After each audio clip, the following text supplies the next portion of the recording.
मुंबईतील railway train बॉम्बस्फोट यावर आज जे मुंबई उच्च न्यायालयाने निर्णय दिला आहे, धक्का बसला आहे.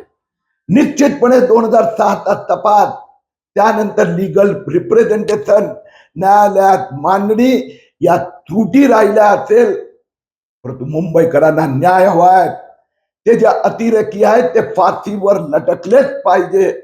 मी मुख्यमंत्री देवेंद्र फडणवीस यांना अपील केली आहे की एक चांगली इन्व्हेस्टिगेशन लीगल टीमची रचना करा, सर्वोच्च न्यायालयात जा, मुंबईकरांना न्याय मिळालाच पाहिजे. 2006 7/11 के ट्रेन ब्लास्ट में जो 200 से अधिक लोग मौत के घाट उतारे गए और 700 से अधिक लोग घायल हुए हैं, उनके आरोपियों को आज सम्मान्य हाईकोर्ट ने बरी कर दिया. ये बहुत दुखद बात है. हम अपील करेंगे देवेंद्र फडणवीस जी से और महाराष्ट्र शासन से कि ये जो वर्डिक्ट है, ये जजमेंट है, इसके खिलाफ महाराष्ट्र गवर्नमेंट अपील करे. ऐसा लगता है कि इसके पहले के कांग्रेस सरकार ने जो पुरावे हैं और जो सबूत है वो ठीक तरह से कोर्ट में नहीं पेश किए, लेकिन सम्मान्य सुप्रीम कोर्ट में महाराष्ट्र सरकार एक अच्छा टीम बटाकर लॉयरों को, पब्लिक प्रोसिक्यूटर को और पूरा सबूत देकर इस जजमेंट के खिलाफ अपील करे. ये हमारी पूरी उम्मीद रहेगी और मुंबईकरों को न्याय मिलेगी, वो भी हमें पूरी उम्मीद है. माननीय सर्वोच्च न्यायालयात राज्य सरकारने आजच्या आज कोर्ट उठेपर्यंत सर्वोच्च न्यायालय किंवा सर्वोच्च न्यायालयाला विशेष विनंती करून आजच्या तारखेत ह्या प्रकरणाला सर्वोच्च न्यायालयाच्या सन्माननीय न्यायमूर्तींसमोर जे आहे मेन्शन करावं.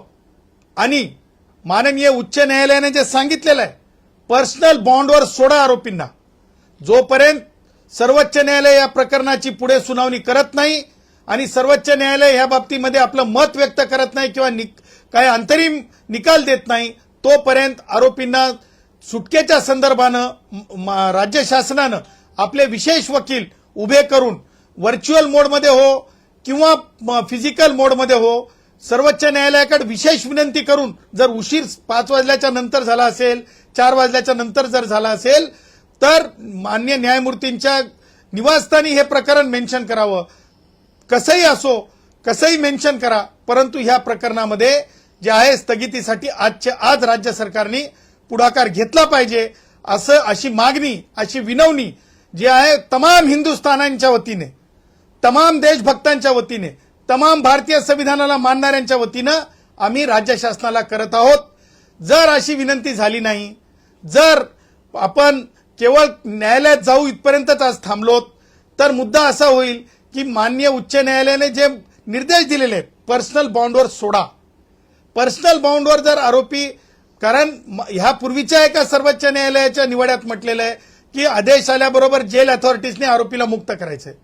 त्याच्यामुळे ह्या हा आदेश घेऊन किंवा मान्य उच्च न्यायालयाने ज्या पीठांनी मुंबई उच्च न्यायालयाने जे निकाल दिलाय त्यांच्याकडे पुन्हा एकदा विनंती करावी की आजच आम्ही मान्य सर्वोच्च न्यायालयाकडे चाललोत, तेव्हा आज मेन्शन करेपर्यंत तरी होल्ड करावं, अशी सुद्धा एक विनंती, पुन्हा एकदा विनंती करावी माननीय उच्च न्यायालयाला. असं सुद्धा आम्ही राज्य सरकारला जे आहे अत्यंत म्हणजे कळकळीनं आम्ही राज्य सरकारकडे व्यक्त होत आहोत आपल्या माध्यमातून.